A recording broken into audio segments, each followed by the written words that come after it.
Hello student, good morning to everyone and once again welcome to class 11th accountancy. But our chapter is going on subsidiary books and we have divided this chapter in two parts. Subsidiary books, first cash book, one of the most important subsidiary books, and second one our other subsidiary books. तो ये आपका second chapter है. Subsidiary books में second part है other book of original entry special purpose subsidiary books. In the previous chapter, the method of recording transactions in a cash book was discussed. As discussed, only the cash transactions are recorded in the cash book, and whereas non-cash transactions are recorded in the special purpose subsidiary books, which are as follows. For example cash book तो हमने पढ़ ही लिया था बेटा. सबसे important हमारी जो book है वो कैश बुक है. Already we have discuss in our previous chapter. And then purchase book, sales book, purchase return, sales return, BR bills payable, journal proper. BR and bills payable are not part of your syllabus. ये आपके syllabus का part नहीं है बेटा. फिर अगर हम बात करते हैं, it is not necessary for every business transactions to maintain all the above mention special purpose subsidiary books, but any of the above may be kept depending upon the need of the business. It's not compulsory to maintain all the, but any of them can be maintained.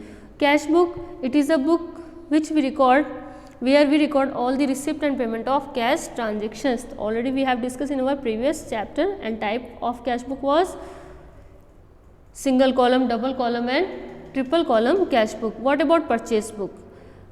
One of the most important cash book, one of the most important subsidiary books after cash book. तो बेटा purchase book हमारी क्या है?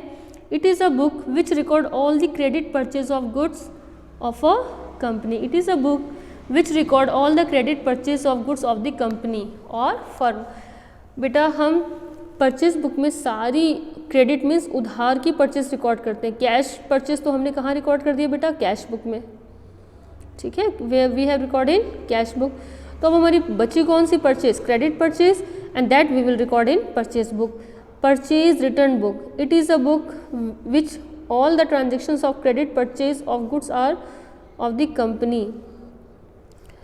बेटा इसको एक बार थोड़ा सा मैंने शायद रॉन्ग पढ़ दिया, वापस से देखना.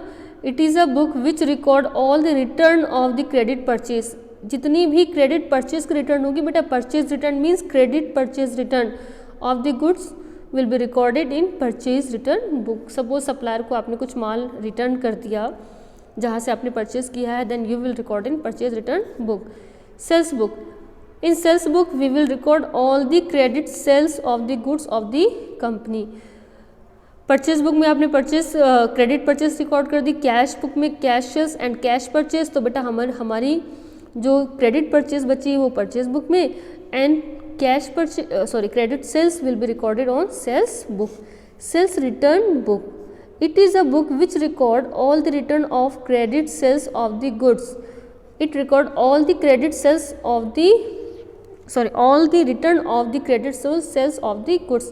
यानी कि सेल्स रिटर्न जो भी होगा और वो भी क्रेडिट सेल्स रिटर्न होगी, that we have to record in sales return book. BR not part of your syllabus. BR में हम सारे BR रिकॉर्ड करते हैं. बिल्स पेबल में BP का रिकॉर्ड करेंगे बेटा, बट ये दोनों बुक आपके सिलेबस का पार्ट नहीं है, बट फिर भी हमने आपको बताना ज़रूरी समझा कि ये भी बुक्स होती हैं. Journal proper, all the transaction which are not recorded in the above books are recorded here. बेटा जो बाकी सारे ट्रांजेक्शन्स हैं जो इन सारी बुक्स में नहीं आएंगे वो आप कहाँ रिकॉर्ड करोगे? जर्नल प्रॉपर में. तो बेटा जर्नल प्रॉपर में जैसे कि credit purchase of assets, purchase book में हम गुड्स की ही परचेज रिकॉर्ड करेंगे, एसेट्स की क्रेडिट परचेज रिकॉर्ड नहीं करेंगे. तो आपकी जो क्रेडिट परचेज ऑफ एसेट्स कहाँ जाएगी? जर्नल प्रॉपर में, क्योंकि कैश परचेज ऑफ एसेट्स तो you have recorded in cash book. So credit purchase you will enter in purchase book. तो चलो कोई बात नहीं, हम वन वन करके डिस्कस करेंगे. जितने ज़्यादा न्यूमेरिकल हम डिस्कस करेंगे उतने ही ज़्यादा हमारा टॉपिक क्लियर होगा. First of all, one of the most important book after cash book is purchase book. Purchase book के बाद जो सबसे ज़्यादा इंपॉर्टेंट बुक है वो हमारी कैश बुक के बाद जो सबसे ज़्यादा इंपॉर्टेंट बुक है वो हमारी परचेज बुक है. Purchase book, it is a subsidiary books. The purchase book और purchase day book contain the record of all credit purchase. अभी जस्ट आपको एक्सप्लेन किया था कि here we will record all the credit purchase of goods. Cash book, in cash book we are going to record all the record of cash purchase, ठीक है. लेकिन all the record of cash purchase, either goods की purchase हो, assets की purchase हो, लेकिन purchase book में हम सिर्फ किसको रिकॉर्ड करेंगे, क्रेडिट परचेज को. और क्रेडिट परचेज में भी किसकी परचेज को बेटा, सिर्फ गुड्स की. तो goods which we are selling, which we are purchasing for resale purpose. Clear. तो ये हमारी क्रेडिट, ये हमारी परचेज बुक हो गई. Purchase book does not hold the record of purchase of assets. Just अभी मैंने बताया कि परचेज बुक है ये परचेज ऑफ एसेट्स का रिकॉर्ड नहीं मेंटेन करती है. तो बेटा कुछ पॉइंट्स है वो हमें रिमेंबर करने हैं. Few things to notes are, purchases recorded are only for goods और items related to core business operation of a company. बेटा जो हम जिसका मेन बिजनेस कर रहे हैं उसकी ही क्रेडिट परचेज को हम रिकॉर्ड करेंगे, ठीक है. हम जिसका मेन बिजनेस कर रहे हैं सिर्फ उसको ही हम रिकॉर्ड करेंगे. For example goods purchase for resale purpose. Example, if A grocery business purchase office furniture, it will not be posted in the purchase book as it is considered as purchase of an assets and not a goods. Clear. And cash purchase are recorded in the cash book and credit purchase are recorded in purchase book. तो बेटा simple सा सिर्फ आपको क्या याद रखना है कि इन परचेज बुक में हम क्या रिकॉर्ड करेंगे, credit purchase of the goods only, not credit purchase of the assets. And what is the meaning of goods? Goods which we are purchasing for resale purpose, ठीक है. Sample format of purchase book. तो देखो बेटा sample क्या है, सबसे पहले हमने क्या किया परचेज बुक का, कुछ इसके फीचर्स वगैरह होते हैं जो अभी हम डिस्कस करेंगे. क्या इसके फीचर्स है, इसको में क्या बेनिफिट मिलता है. Sample format of purchase book. First of all we will draw here the date, ठीक है. फर्स्ट कॉलम किसका होगा बेटा, डेट का होगा. नेक्स्ट कॉलम पर्टिकुलर्स का. देन परचेज इनवाइस नंबर, कोई इनवाइस नंबर होगा उसका ये कॉलम होगा. LF ledger folio number. Then details, बेटा डिटेल्स में यहाँ पर जो भी अमाउंट का कैलकुलेशन होगा वो लिखोगे. एंड फाइनल जो अमाउंट आएगी you will write in this column. यहाँ पर कुछ कॉलम ऐड हो सकते हैं GST के, SCGST, SGST. बेटा ऐड किसके होंगे, CGST. कुछ कॉलम जो आपके ऐड होंगे वो होंगे बेटा, आपके जो ऐड होंगे वो होंगे CGST, then SGST and then IGST. लेकिन अगर आपके क्वेश्चंस में GST के बारे में इंफॉर्मेशन है तो आप क्या करोगे, इसके बाद यहाँ पर डिटेल्स की बात, क्लियर, डिटेल्स के बाद आप यहाँ पर कॉलम उसका ऐड कर सकते हो GST का. वो क्वेश्चंस आएगा मैं उसके अकॉर्डिंग आपको करवा दूंगी. और अगर आपके क्वेश्चंस में कोई भी GST के कॉलम नहीं है, इन्फॉर्मेशन नहीं है, तो आप सिर्फ ये फॉर्मेट ही ड्रॉ करोगे. GST का कॉलम ड्रॉ करने की कोई भी ज़रूरत नहीं है, ठीक है बेटा.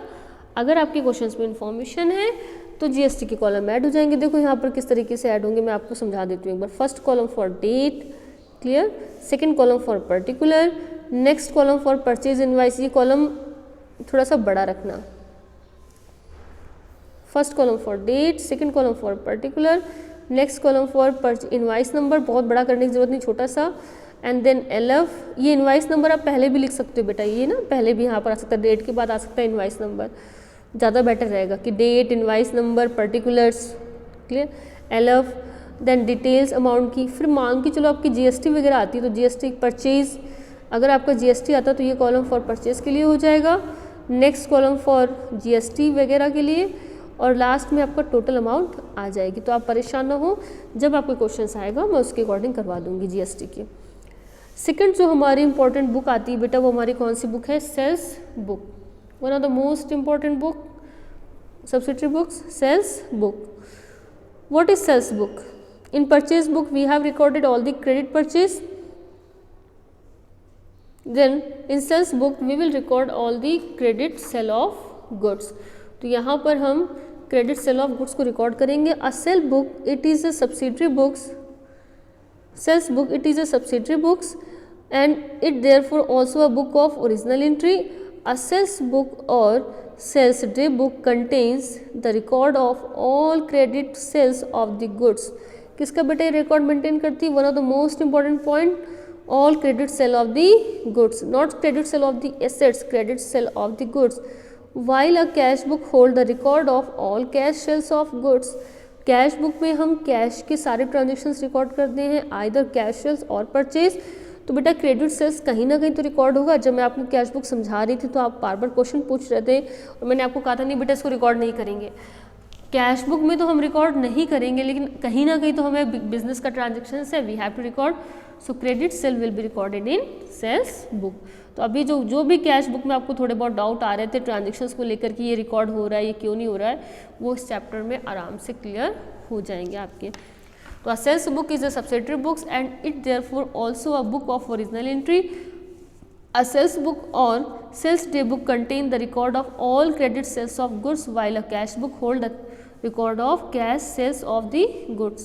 तो बेटा यहाँ पर हम अगर बात करते हैं क्वेश्चंस की, तो sales book is also called a sales journal और सेल्स डे बुक। बहुत याद रखना अच्छे से कि अगर आपके क्वेश्चंस में आता है कि prepare a sales day book और sales journal, that's mean you have to prepare sales book.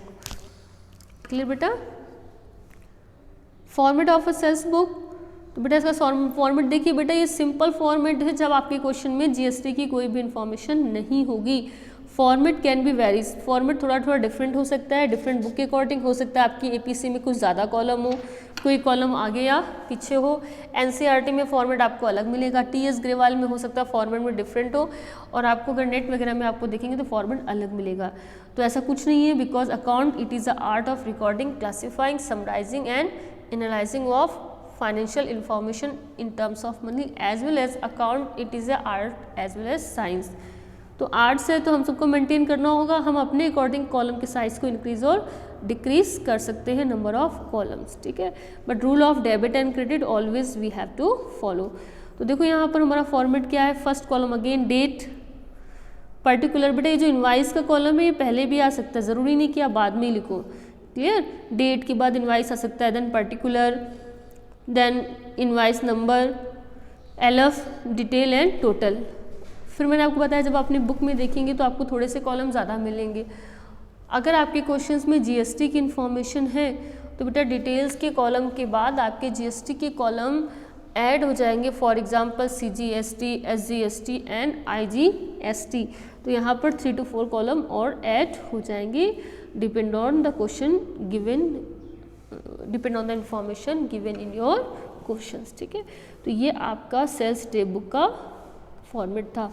तो हमने 2 बुक पढ़ ली है, परचेस बुक और सेल्स बुक। नेक्स्ट बेटा जो हमारी इम्पॉर्टेंट बुक आती है वो हमारी इम्पॉर्टेंट बुक है बेटा sales return book.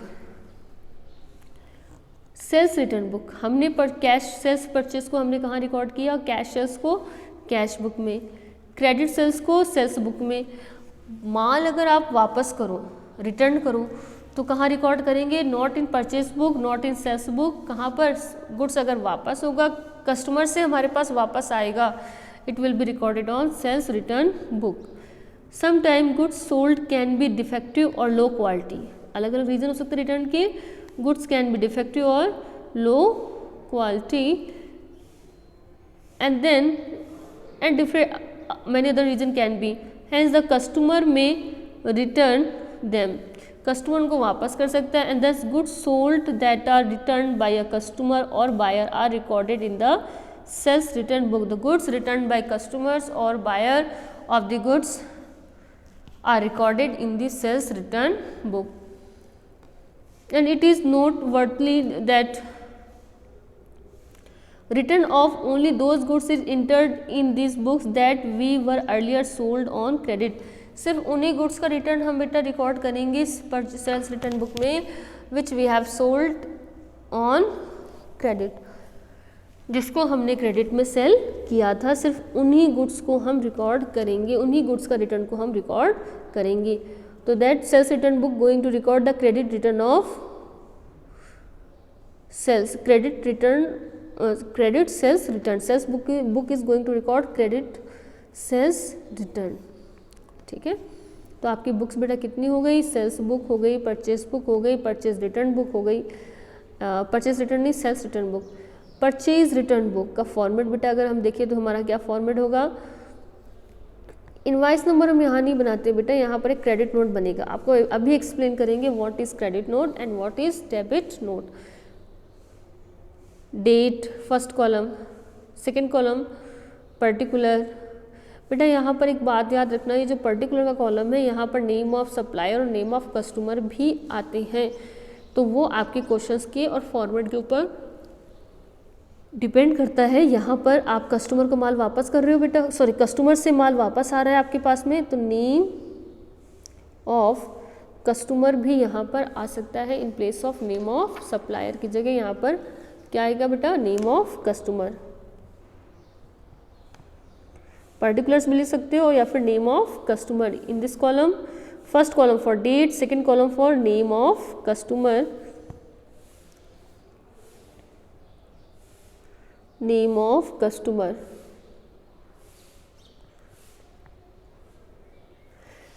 Then credit note number, credit note number, LF and amount rupees, जितना भी आप वापस कर रहे हो वो आ जाएगा क्रेडिट नोट नंबर। अब ये क्वेश्चंस में क्रेडिट नोट नंबर क्या है बेटा, जब आप गुड्स को वापस, जब गुड्स आपके पास वापस आता है तो आप एंट्री क्या करते हो, सपोज गुड्स जब आपने सेल्स किया तो आपने एंट्री क्या पास की, डेटर्स यानी कि customer account debited to sales account. ठीक है बेटा, जब गुड्स वापस आया तो आपने एंट्री क्या पास की, sales return account debited to debtors यानी कि कस्टमर अकाउंट। देखिए बेटा कस्टमर अकाउंट क्या हो रहा है, क्रेडिट हो रहा है ना, कस्टमर अकाउंट क्रेडिट हो रहा है। इस टाइम पर हम क्या बनाते हैं, क्रेडिट नोट हम प्रिपेयर करते हैं। जब हम क्या बनाएंगे, सेल्स रिटर्न बुक, तो वहाँ पर कॉलम इनवाइस की बजाय आपका जो कॉलम बनेगा वो कॉलम आपका होगा क्रेडिट नोट नंबर। थोड़ा सा कन्फ्यूज़न हो सकता है, हमारी APC बुक में थोड़ा सा अलग फॉर्मेट है, उस फॉर्मेट को भी हम डिस्कस कर लेंगे तो आपके डाउट क्लियर हो जाएंगे। क्रेडिट नोट क्या होता है, a credit note is prepared for every return of goods, it is prepared in duplicate. The credit note contains the name of customer, details of goods returned and reason thereof. Each credit note is dated and serial numbered. ठीक है, numbers होते हैं उसमें। The credit note serve as the sources documents of entries in the sales return book. यानी कि जब हमारे पास वापस माल आएगा उस टाइम पर एक हम क्रेडिट नोट प्रिपेयर करते हैं। क्या प्रिपेयर करते हैं, क्रेडिट नोट, जब गुड्स हमारे पास वापस आएगा। और क्रेडिट नोट का जो नंबर होगा, जो भी क्रेडिट नोट का नंबर होगा उस नंबर को हम कहाँ रिकॉर्ड करेंगे, here in this column credit note number column में। इससे हमें ये पता चलेगा कि ये जो गुड्स वापस आया ये इस पर्टिकुलर से डिटेल से, तो इस कस्टमर के बारे में, एंड किस क्रेडिट नोट नंबर पर आया, यहाँ पर। तो credit note number serve as a sources of documents. ठीक है, ये सोर्सेज ऑफ डॉक्यूमेंट्स की तरह ये काम करता है क्रेडिट नोट। बेटा आई होप ये थोड़ा बहुत डिटेल जो मैंने आपको समझाई है वो आपको समझ में आई होगी।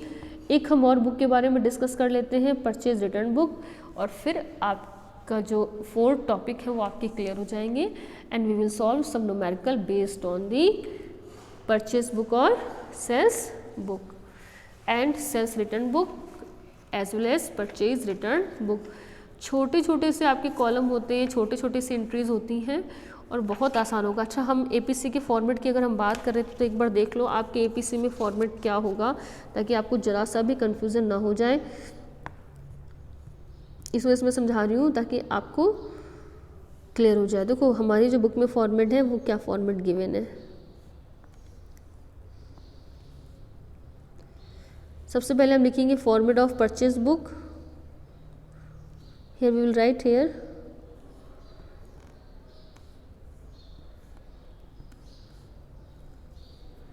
pen is not working properly.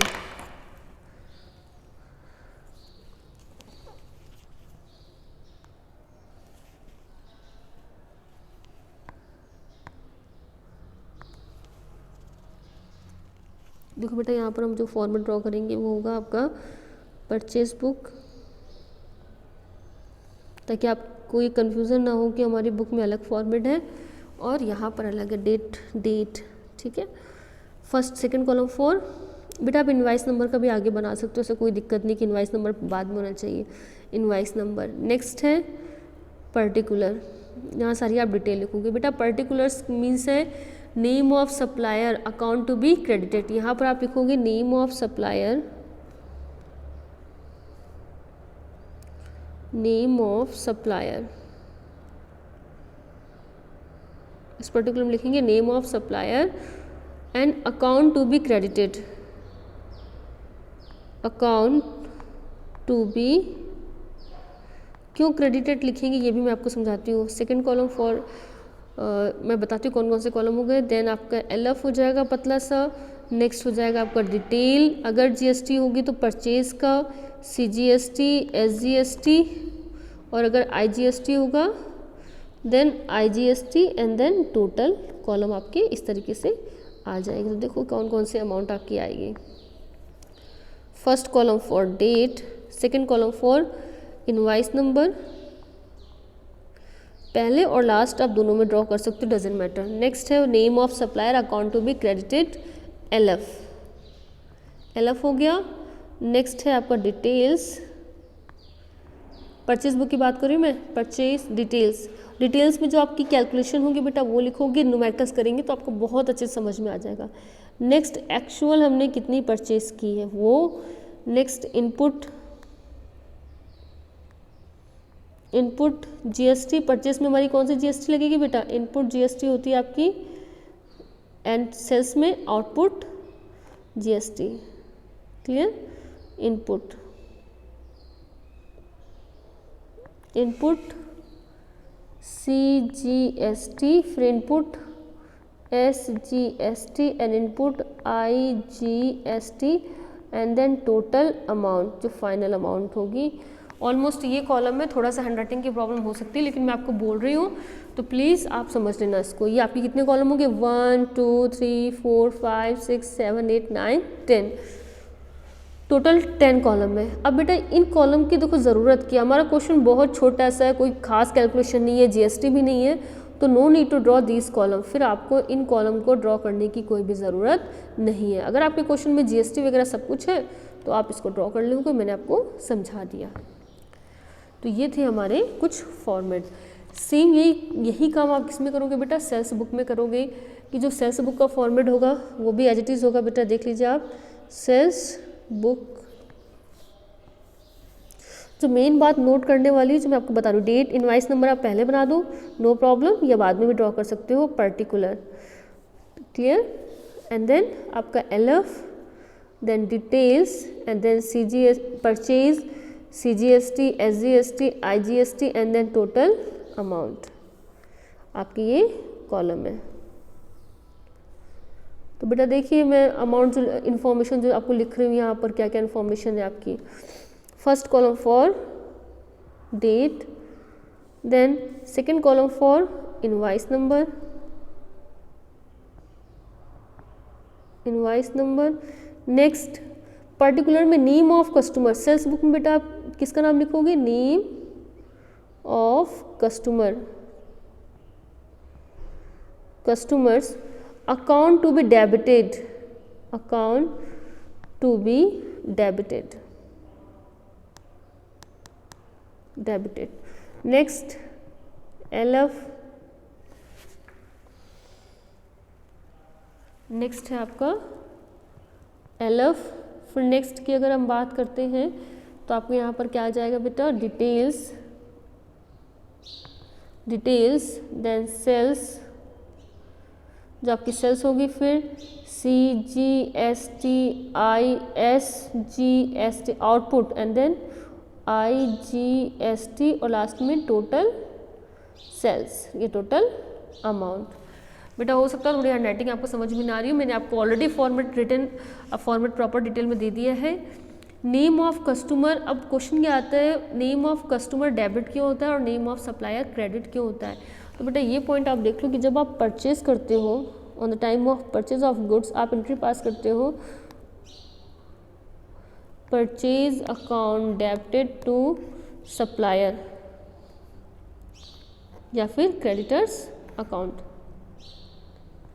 Creditors account, और जब आप सेल करते हो तो आप एंट्री पास करते हो डेटर्स यानी कि customer account debited to sales account. तो बेटा देखो कस्टमर सेल्स में डेबिट होता है तो हम लिखते हैं name of customer debited, and creditors यानी कि सप्लायर क्रेडिट होता है तो परचेज बुक में हम लिखते हैं name of supplier to be credited. ये छोटा सा पॉइंट था। नेक्स्ट लेक्चर्स में हम numerical questions and our purchase return book का फॉर्मेट कंप्लीट कर देंगे और आई थिंक 2 लेक्चर्स में ये चैप्टर हमारा कंप्लीट हो जाएगा।